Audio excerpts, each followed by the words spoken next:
Friends, அனைவருக்கும் நமஸ்காரம். இப்போ பார்த்தீங்கன்னா திருப்பதி தேவஸ்தான லட்டு நம்ம எப்படி செய்கிறதுன்னு நம்ம வீட்டில் இப்போ செய்ய போகிறோம். அதுக்கு தேவையான பொருள் என்னன்னு பார்த்துக்கலாம் வாங்க.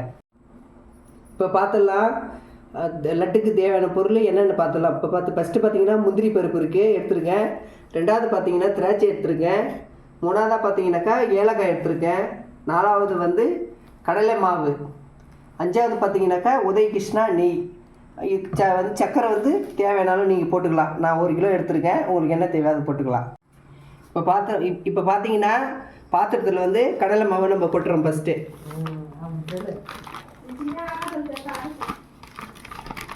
இப்போ பார்த்தீங்கன்னா தேவையான அளவு வந்து தண்ணி எடுத்துருக்கேன். தண்ணி எடுத்துகிட்டு மாவை கரைச்சிக்கலாம். இப்போ பார்த்தீங்கன்னா நம்ம தண்ணி தேவையான அளவு ஊற்றி கடலை மாவு வந்து நம்ம கரைச்சிட்டோம். நீங்கள் பாருங்கள், இந்த மாதிரி கட்டி இல்லாத இந்த மாதிரி இருந்தால் தான் பூந்தி போட்டாக்கா லட்டுக்கு ஷைனிங்காக நல்லாயிருக்கும். இப்போ பார்த்தீங்கன்னா அடுப்பு ஆன் பண்ணி மாடல் வச்சிருச்சு. மாடல் வந்து இப்போ காஞ்சிருச்சு. இப்போ பார்த்தீங்கன்னா உதய கிருஷ்ண நெய் 1 லிட்டர் நெய் எடுத்துருக்கேன். நான் 1 லிட்டர் நெய் வானலில் சேர்த்துடலாம். இப்போ பார்த்தீங்கன்னா வானல் வந்து நெய் ஊற்றிச்சு, நெய் சூடாகிடுச்சு. இப்போ பார்த்தீங்கன்னா கடலை மாவு எடுத்துகிட்டு கொஞ்சமாக சல்லிக்கரண்டில் ஊற்றிக்கலாம். பூந்திக்கு தேவையான சைஸ்.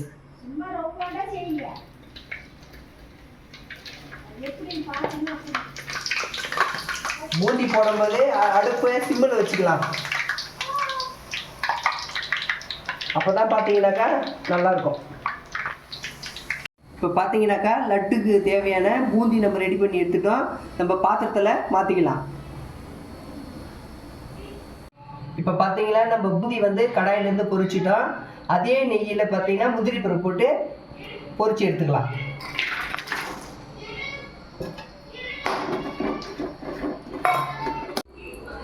பார்த்தீங்கன்னா பொன்னிறமாக வந்து முந்திரி வந்து பொரிச்சு எடுத்துட்டோம். அடுத்தபடியாக நம்ம திராட்சை போட்டுக்கிறோம். முந்திரி பருப்பு பொரிச்ச மாதிரியே திராட்சை பழமும் போட்டு பொரிச்சிக்கலாம். பார்த்தீங்கன்னா நெய்யில் இந்த மாதிரி பொன்னிறமாக திராட்சை பழமாக போட்டு பொரிச்சு எடுத்துக்கலாம். சர்க்கரை பாவுக்கு நம்ம ரெடி பண்ணணும். இப்போ வானல் நல்லா காஞ்சிடுச்சு. தேவையான அளவு நம்ம தண்ணி ஆட் பண்ணிக்கலாம். தண்ணி கொஞ்சம் சூடாகிடுச்சு. இப்போ பார்த்தீங்கன்னா சர்க்கரை சேர்த்துக்கலாம் தேவையான அளவு. பார்த்தீங்கன்னா லட்டுக்கு தேவையான பதத்துக்கு இந்த சர்க்கரை பாவு வந்துடுச்சு. இப்போ வந்து நம்ம பூந்தியில் சேர்த்துக்கலாம். ஓகே, பார்த்தீங்கன்னா பூந்தியில் சர்க்கரை பாவை சேர்த்துக்கலாம். இப்போ பார்த்தீங்கன்னாக்கா இந்த சர்க்கரை பாவும் காரா பூந்தியும் ஒன்றா மத்தலை நான் நசுக்கி எடுத்துக்கலாம். பார்த்தீங்கன்னா பொரிச்ச முந்திரி திராட்சை நம்ம சேர்த்துக்கலாம். மிக்ஸ் பண்ணிக்கலாம். பார்த்தீங்கன்னா பொடி பண்ணி வச்சிருந்த ஏலக்காய் தூவி விட்டுக்கலாம். இப்போ எல்லாம் சேர்ந்து ஒன்றா மிக்ஸ் பண்ணிக்கலாம். கலர் பண்ணிக்கலாம் லட்டுக்கு தேவையானது.